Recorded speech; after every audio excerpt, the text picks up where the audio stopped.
നമ്മളിന്ന് 3 വാക്കുകളെ കുറിച്ചാണ് ചർച്ച ചെയ്യുന്നത്. 1 ക്രോസ് വോട്ടിംഗ്, 2 ഫിലിബസ്റ്റർ, 3 ജെറിമാൻഡറിംഗ്. എന്താണ് ക്രോസ് വോട്ടിംഗ്? ക്രോസ് വോട്ടിംഗ് എന്ന് പറഞ്ഞാൽ ഒരു MPയോ MLAയോ തൻ്റെ പാർട്ടിയുടെ നിർദ്ദേശം അവഗണിച്ചുകൊണ്ട് മറ്റ് പാർട്ടികളുടെ സ്ഥാനാർത്ഥിക്ക് വോട്ട് ചെയ്യുന്നതിനാണ് ക്രോസ് വോട്ടിംഗ് എന്ന് പറയുന്നത്. സാധാരണ ഇന്ത്യയിൽ സംഭവിക്കാറുണ്ട് പ്രസിഡന്റ് തെരഞ്ഞെടുപ്പിലും രാജ്യസഭാ തെരഞ്ഞെടുപ്പിലും. എന്താണ് ഫിലിബസ്റ്റർ? ഫിലിബസ്റ്റർ എന്ന് പറയുന്നത് പാർലമെന്റിൽ വോട്ടെടുപ്പ് തടയുന്നതിന് വേണ്ടി മനഃപൂർവ്വം ചർച്ച നീട്ടിക്കൊണ്ടുപോകുന്നതിനാണ് ഫിലിബസ്റ്റർ എന്ന് പറയുന്നത്.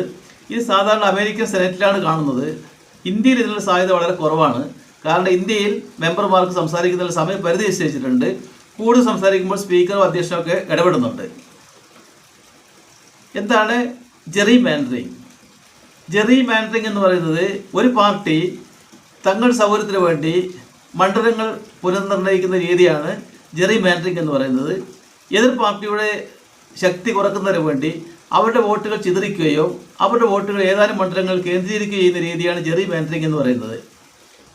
ഇത് സാധാരണ നടക്കുന്ന അമേരിക്കയിലാണ്. അമേരിക്കയിൽ 10 വർഷം കൂടുന്നതോറും സെൻസസ് നടക്കുന്നു. അവിടെ മണ്ഡലങ്ങൾ പുനർനിർണ്ണയിക്കപ്പെടുന്നു.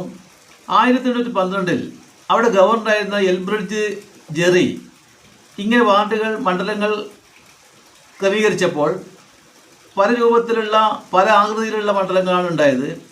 അത് പ്രത്യേകിച്ച് വളരെ നീളത്തിലും യാതൊരു ഷേപ്പും ഇല്ലാതെ വളഞ്ഞു പൊളഞ്ഞു കിടക്കുന്ന സാൽമാൻഡറിൻ്റെ രൂപത്തിലുള്ള മണ്ഡലങ്ങൾ ഉണ്ടായി.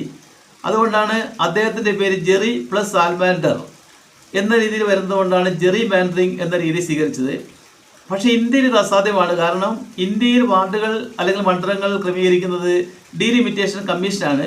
എന്നാൽ ഡീലിമിറ്റേഷൻ്റെ തീരുമാനത്തിൽ ചിലപ്പോൾ രാഷ്ട്രീയ സ്വാധീനം ഉണ്ടായേക്കാം.